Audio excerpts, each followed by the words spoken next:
Welcome to Elliott's PT podcast. I'm here to help you find your balance and live your best life guilt-free. I don't believe there is a one-size-fits-all approach for health and fitness. We're all different and we need to find out what works for us. I'm passionate about helping people make realistic, long-term lifestyle changes that they will stick to and they will take with them forever. I don't believe in crazy diets or short-term fixes. We all need to live and find a perfect balance in diet and exercise that suits our individual needs. I want to help you find your exercise mojo, feel great and achieve wonderful things. Here is Elliott's PT podcast by Renae Elliott.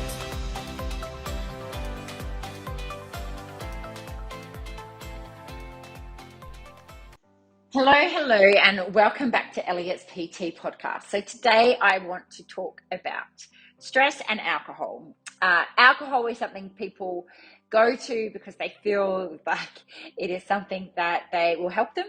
It's something that people believe that it helps them de-stress, and I just want to debunk some of those myths. So today we are talking about stress and alcohol and how that may be working or not working for you. Good evening. I am coming on here tonight to talk a little bit about stress. I wanted to do this earlier in the day, but I didn't get time. So anyway, I'm fitting it in now. So this week we are focusing on stress. And I think stress is all around us. And I call it the silent killer because lots of us don't realize that we are under a lot of stress or how stress is. And the tools I want you to learn is how you can learn to manage stress. So stress is all around us. It is part of our lives, but we want to really learn how to stay on top of it. And there is lots of things I want to go through this week, but tonight I am going to talk about alcohol and stress and how that can affect you. So it is really common to have a stressful day and to come home and to think, well, I'll just have a glass of wine, or I'll have a beer or a cider or a cocktail, and to come home and to think you'll do that as a way to unwind, or I can't wait to have a drink to relieve my stress. But the thing that I want to share with you today, or to get you to think about a little bit more, is that truly helping you? And is it truly reducing your stress in the long term? So there are some effects from alcohol on our body, and it may be playing more havoc than what we realize. While there is totally nothing wrong with having a drink, but nothing wrong at all, and I am not here to make judgment, or I'm not here to tell you not to drink. I am here to just advise you of some benefits, of how alcohol can affect you, and how it can affect our stress levels, and obviously as well affect your weight loss. Now, just making it clear, I like to have a drink. I do drink alcohol, but I am very conscious now of how I do drink. I used to drink quite a lot when I was younger. I was always out doing things. But as I've got a bit older, I don't really enjoy it as much. As you've probably heard me say before, I really focus on how I feel and how things make me feel. And I don't enjoy how I do feel after having too many drinks. So I know my limit. I know what I like. I know when, I like to have one glass of wine and that's it. And I don't need any more. I don't need to drink to have a good time. I don't need alcohol to relax me or any of those other things. But that is just how I live, and that's my choice, and I'm happy with that. So I just think it's good to look at all the factors of how it can affect us. So while there is totally nothing wrong with having the occasional drink, research has shown that starting to learn to depend on alcohol as a way to lift your mood or a way to de-stress is actually doing the exact opposite, and it can impact you in multiple ways. I know that stress has been higher in lots of families and lots of people with COVID in the last few years, and lots of people did tend to turn to alcohol as a way to cope with this. And sometimes sometimes you might not realize how much alcohol has been started becoming an everyday part of your life. Now, this happened to me, definitely. I went from never really drinking at all to then, maybe having one drink on the weekend, to then when COVID started, again, I felt like it was a way to deal with stress in the situation, and I started having a drink every night, and then it became habit. And I definitely knocked that habit in the head maybe 6 months or so ago. And it was crazy. When I stopped doing it, I didn't realize I was having one drink. The one drink was turning into two. The glasses were a home pour, so they were a large glass, blah, blah, blah. But I did, when I stopped having a drink, I did notice that I woke up and I felt different. I realized that I had a fogginess in my head that I didn't realize I had. I was never drunk. I was never getting drunk. I was just having 2 glasses of wine. And now that I've noticed a difference, it's just something I don't want to do. So again, I don't enjoy how it feels. So definitely during COVID times with the highest stress, I know lots of families have turned to alcohol, and I was definitely one that did do that myself. But drinking a glass of wine or a scotch can definitely give you a bit of relaxation up front, as it releases endorphins and in boosting your serotonin levels. But this is only a short-term fix. And it's giving you a short-term fix, but it is causing lots of long-term problems. So it is just something to be aware of. If you are relying on alcohol for happiness and for pleasure, or to numb the stress, it can actually end up causing significant problems down the road. If you're relying on alcohol as a way to cope with stress, you are then not learning how to actually cope with the things that you need to, and you're just you're tending to pushing the troubles aside, and then you're not learning to cope with it in a healthy way, and it is just going to keep impacting you.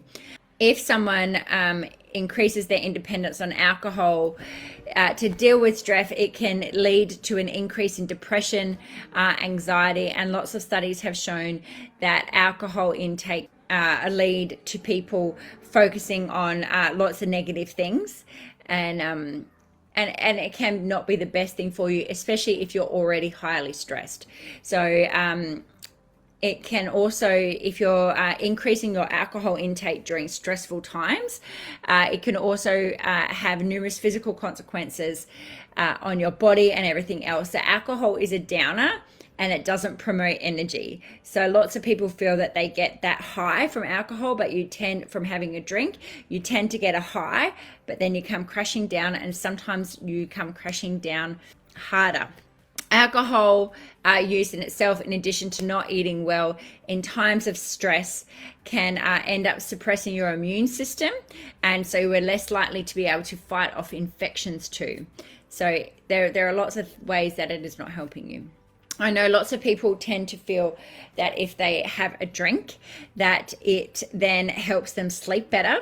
But in fact, you might be able to get to sleep, but drinking alcohol will disrupt your sleep cycle, and it can end up causing you to be more fatigued. Because when we have alcohol and we're using it as a sleeping aid, it reduces the amount of time that you spend in the REM sleep. So that's the rapid eye movement stage of your sleep. And so you might be falling asleep faster, and you might sleep more deeply in those first few hours, but you are not actually truly reaching the restorative stage of sleep, of that sleep cycle. And as a result, the next day you can feel you're more likely to feel more drowsy and less rested. And that is definitely something that I noticed. I noticed a difference when I stopped having a drink during the week. I noticed how it did affect me, how my sleep was a lot better. I didn't think I was having a bad sleep, but I got a more quality sleep when I did stop having a drink. It is also, as we know, you may know that it is also a way to pack on extra calories. So alcohol is giving you extra meaningless calories, and the extra calories from alcohol can result in weight gain and contribute to having poor self-esteem, poor self-image, and more stress on the long run. The interesting fact that I found out about alcohol was that when you are having a drink, and you might be using alcohol as a way to deal with stress, that when you are having the drink, especially if you have a weight loss goal, that alcohol, it changes the way that your body burns fat.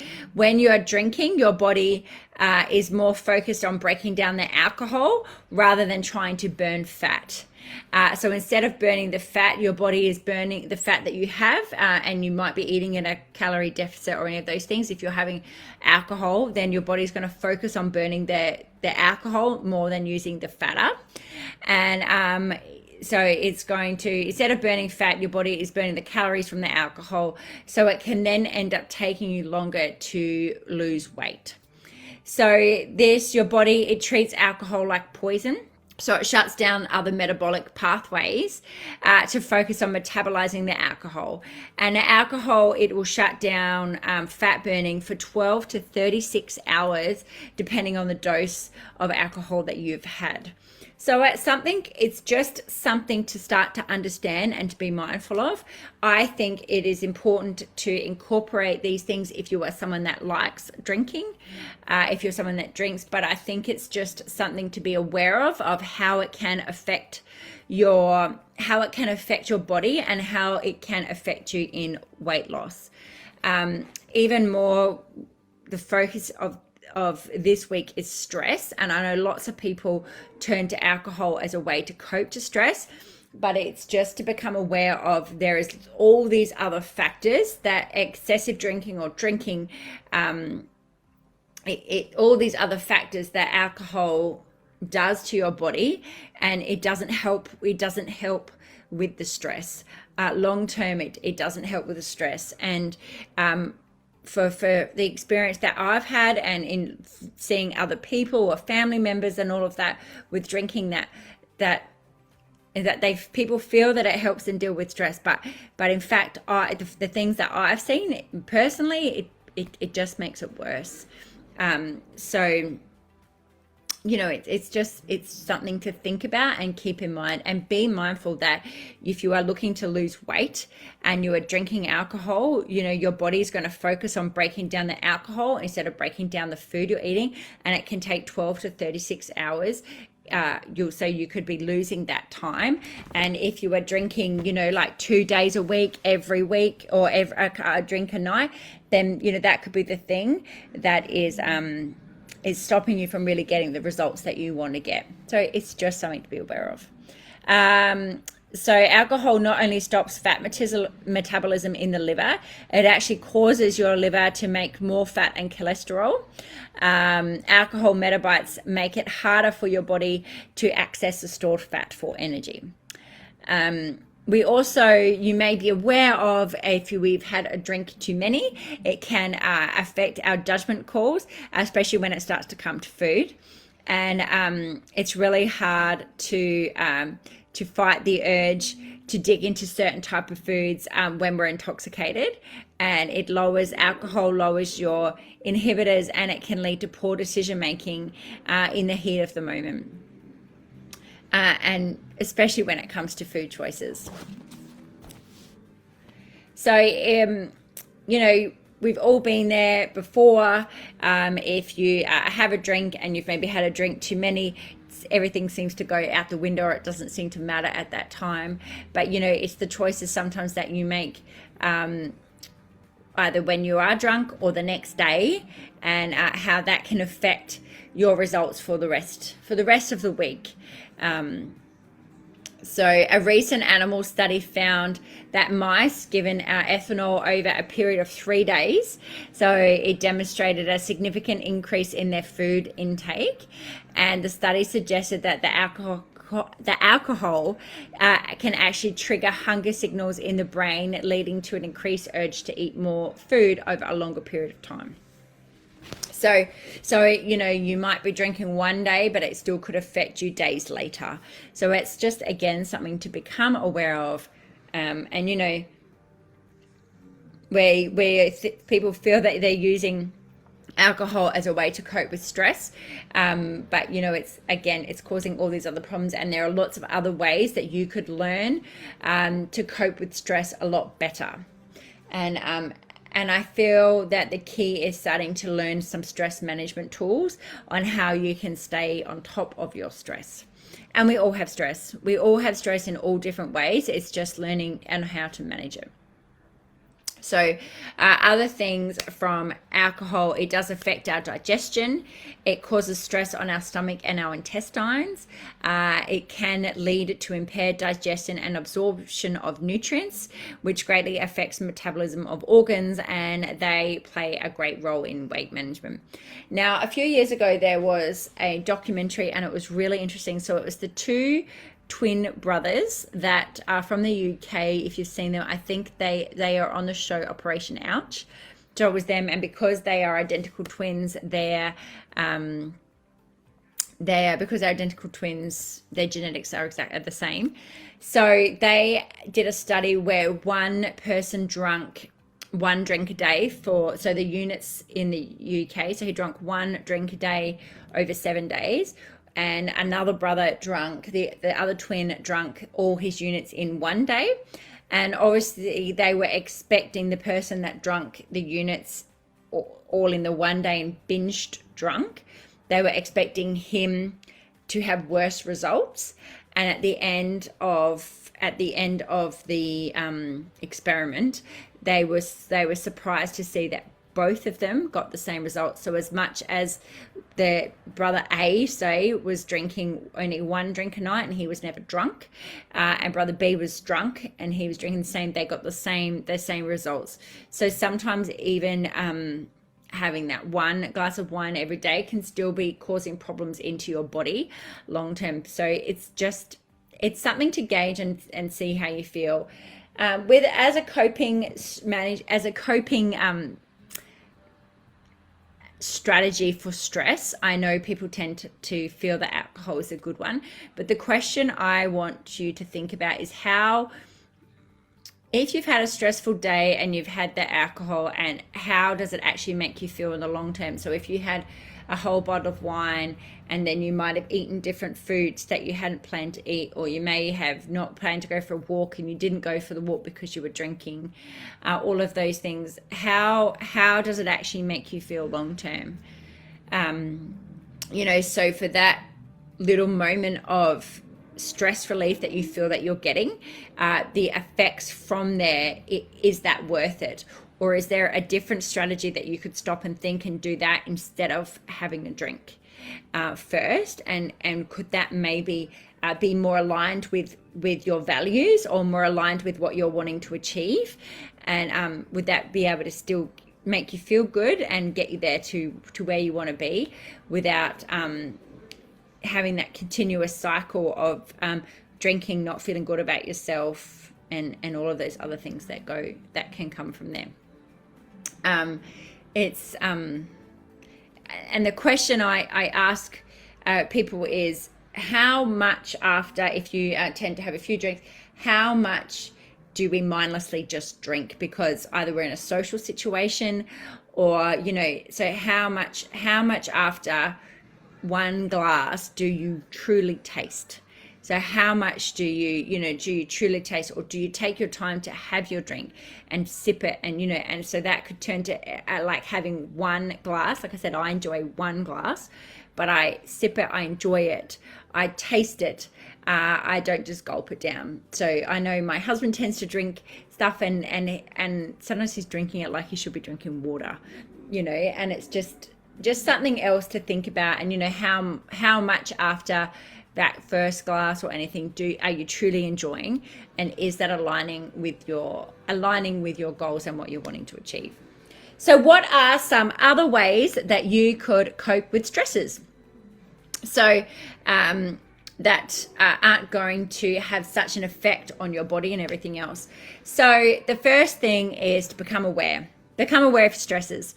My first tip is always becoming aware and realizing. I always like to do focusing on the things that I can control, and try and letting go of the things I can't control. So that's my first tip. So whatever your stressful events are, what are the things that you can control, and what are the things you can't? The things you can't control, then you need to let go of it. let go of it because it is not supporting you and it's not helping you.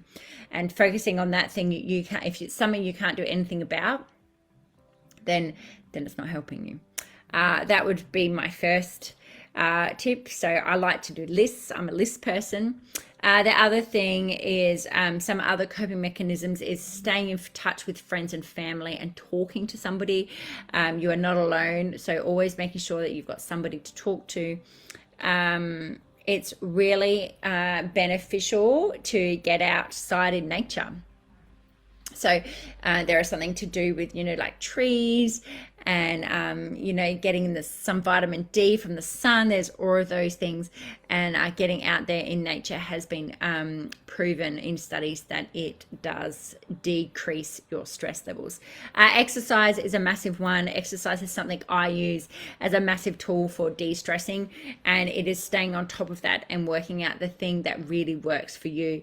It can be just, for me, it's running. And, like a couple of weeks ago, we went out for a bike ride and it was really stressful because Charlie's just learned to ride a bike without any training wheels. And we were riding at the bike and it was like stop, start, stop, start, stop, start. And it really irritated me. And, we spent 2 hours like stop, start, and it was like 2 turns of the wheels and then had to stop, and then she needed a drink. Anyway, I was really irritated. And I said to Lee, I need 10 minutes. I said, I just need 10 minutes because I knew I'd be stressed and grumpy for the rest of the day. And so I just said, give me 10 minutes. And I have a treadmill. So I got on my treadmill and I just ran for 10 minutes and I felt good after. And I knew I just needed that. I knew what I needed, and I just needed that 10 minutes because I knew that I was feeling grumpy and stressed, which was no one's fault. It was just how I was feeling that day. And that changed the trajectory of the whole day. So exercise is massive. And the thing is obviously I used it as a tool when I knew that I had something that I was stressed and felt a bit grumpy, but I think it's important to stay on top of things so you don't let it get to you. So it's understanding what helps you during stress and use it as a stress management tool to keep your stress at bay, to stay on top of it. So sometimes when everything feels overwhelming, I know it's really easy to just give up on exercise and think, I'm not going to do it. But staying on top of your exercise has so many other benefits. So you want to stay on top of it. Some other things you can do is writing things down. All right. So it's really good to get your thoughts out on how you're feeling and get them out. And get them down on a piece of paper and just get them out of your head. So if you've had a stressful day, it can be really good just to get it out and to say it out loud. And sometimes when you reread over it, it takes a lot of the power away. There is find things that make you laugh. So is it games? Is it, being with friends? Is it doing different activities? Are you somebody that likes anything that makes you laugh? So anything of those things have been obviously proven to reduce stress. There is other things such as meditations, yoga, dancing and singing has been known to decrease stress. Walking. So think about some of those things. Other stress management tools can be, like watching Netflix, can be, playing video games, any of those things, but it's looking at those as a tool and staying on top of it. So before it gets worse, you are staying on top of it as a way to manage your stress. So these are just some little tips on what you can, but I just want you to think about when you are stressed, what is your go-to? So what is the thing that you go to do? Is it alcohol? And maybe rethink about the effects of alcohol. And are you drinking like aimlessly? Are you just drinking because it's there? I remember quite a few years ago, we lived with my parents when we first moved back from the UK, and Lee and my dad were just drinking. And one morning they woke up and they'd gone through 5 bottles of wine, and it was just because it was there. Like they would just, it was just there, and it was, drink after drink. And it's just thinking, is that what you're doing? I want you to think about how, understand how it can affect you, and how it could be the thing that could be affecting your weight loss goals, or from you getting the results you really want to get. Is it really worth it? Is it really worth it? And sometimes, as we feel alcohol is a stress management tool, it actually can be the thing that's making you feel worse about yourself.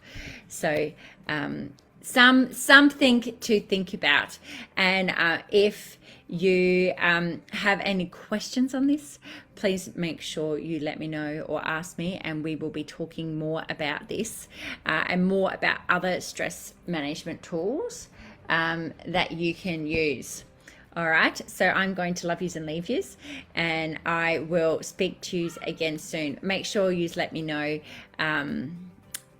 Let me know if you found this helpful, or what you actually do as your stress management tool. Thanks for listening to the Elliott's PT podcast. I hope you have been able to find this information of use to you. If you know someone who might enjoy this podcast, please share it with them, and ensure that you subscribe so you can be the first to know when new podcasts are released. If you have the time to leave a 5-star review, that would be amazing, and it would be greatly appreciated. If you do so, please screenshot and share onto any of our socials and tag us. Then email the screenshot to hello@elliotspt.com, and we will send you a free gift to your inbox. Thanks so much. Have an amazing day. Speak soon.